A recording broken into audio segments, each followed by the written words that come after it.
when you want to get off the darkest ground,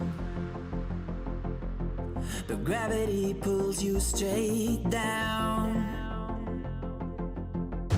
Earth from a bird's eye view. You should grow feathers and see this too. When you want to